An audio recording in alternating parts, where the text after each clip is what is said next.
নমস্কার। আগের দিনের মতো আমি আমার ভিডিও আপলোডের পর প্রচুর এনকোয়ারি আসে অ্যাবাউট আবার একটা মিথ অ্যান্ড ফ্যাক্ট। সেটা হলো অনেকেই জিজ্ঞেস করেন আমাকে মেসেজ করে যে daily workout or daily weight training is good for health or it's added benefit or value in our life.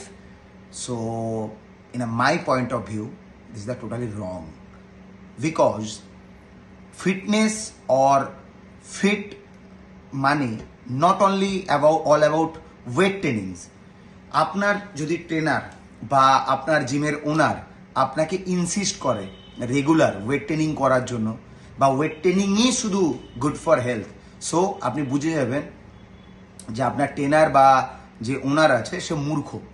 কারণ কেন? ফিটনেস মানে শুধু ওয়েট ট্রেনিং নয়, ফিটনেস মানে অল অ্যাবাউট দ্য থিংস, যেটার মধ্যে একটা পার্ট হচ্ছে ওয়েট ট্রেনিং। ওয়েট ট্রেনিং এর মধ্যেও আবার পার্ট আছে power lifting, body building and functional training, CrossFit, এগুলো একটা পার্ট, এগুলো সব ফিটনেসের part. So if you are not a competitor, if you are not a professional athlete, so আপনার ওয়েট ট্রেনিংয়ের রেগুলার কোনো দরকার নেই।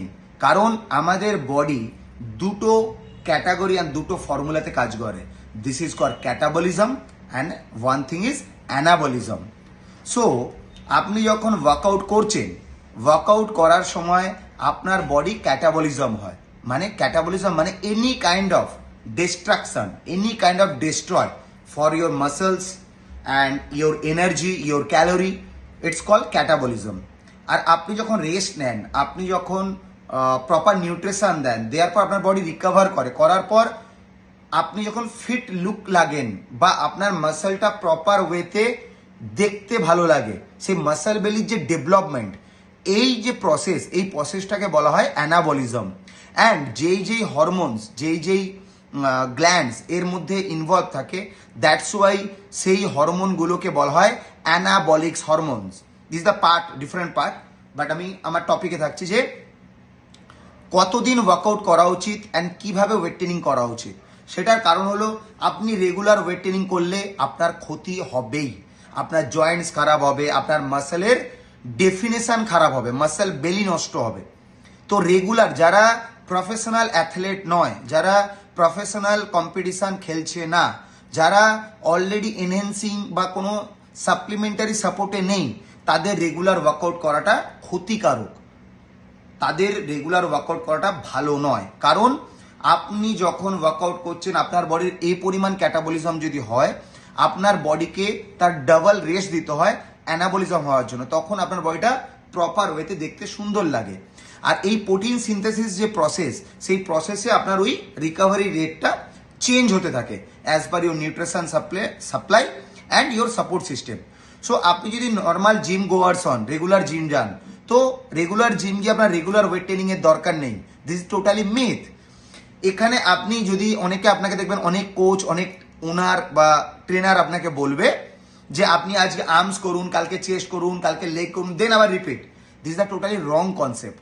কারণ একটা মাসেলের যখন প্রপার হাইপারট্রফি হয়, সেই হাইপারট্রফি হওয়ার পর আপনার মাসেল ফাইবারে যখন টিয়ার হয়, সেই টিয়ারটা রিকভারি করতে অ্যাটলিস্ট আপনার 72 আওয়ার্স সময় লাগে। সেই 72 আওয়ার্স মানে আপনার বডির মাসেলে দেখবেন পেন থেকে যায়। ওই পেনটা যতক্ষণ না রিকভার করছে, আপনি যদি আবার ওয়ার্কআউট করেন, আপনার বডির রিক্যাটাবলিজম হয়, নট কি রি অ্যানাবলিজম। উইথাউট অ্যানাবলিজম ক্যাটাবলিজম যদি আপনি করেন, ডে বাই ডে আপনি ডেটোরেট করতে থাকবেন, আপনার বডি আরো ডাউন হবে, আপনার এনার্জি ডাউন হবে, তারপর আপনার জয়েন্ট ইনজুরি হবে। So this is the totally wrong concept. So আপনার কাছে 1 উইক নেই যে আপনি 1 উইক পর মরে যাবেন বা আপনাকে কোনো পেপার সাবমিশন করতে হবে প্রজেক্টের। আপনার কাছে আপনার হোল লাইফ পড়ে আছে। তো this is not 1 day or 2 day game.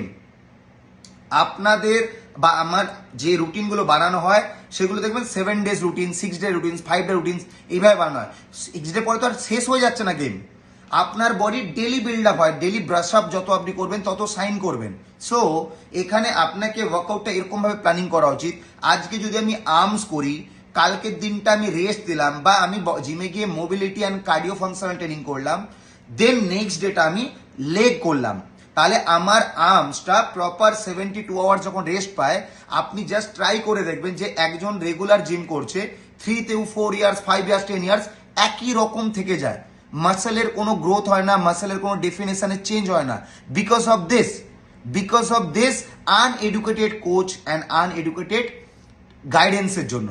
So আপনি কি করবেন, আপনার যে মাসলটা হিট করলেন সেটার প্রপার ট্রেনিং হওয়ার পর, মাসল ওয়ার্কআউট অ্যানালিসিস হয়ে যাওয়ার পর আপনি রেস্ট দেবেন যতক্ষণ না মাসলটা রিকভার করছে। নেক্সট ডে হিট করাটা টোটালি রং। কারো হতে পারে 2 দিনে রিকভার করছে, কারো 3 দিন, কারো 4 দিন, তারপরে আপনি ওয়ার্কআউট করবেন, তো কোয়ালিটি অফ মাসলস আপনার বেটার বিল্ড আপ করবে, প্রথম পয়েন্ট। দ্বিতীয় পয়েন্ট, আপনার জয়েন্ট ইঞ্জুরির চান্সেস অনেক কম। থার্ড জিনিস, আপনি লং টাইম অবধি সাস্টেন করতে পারবেন।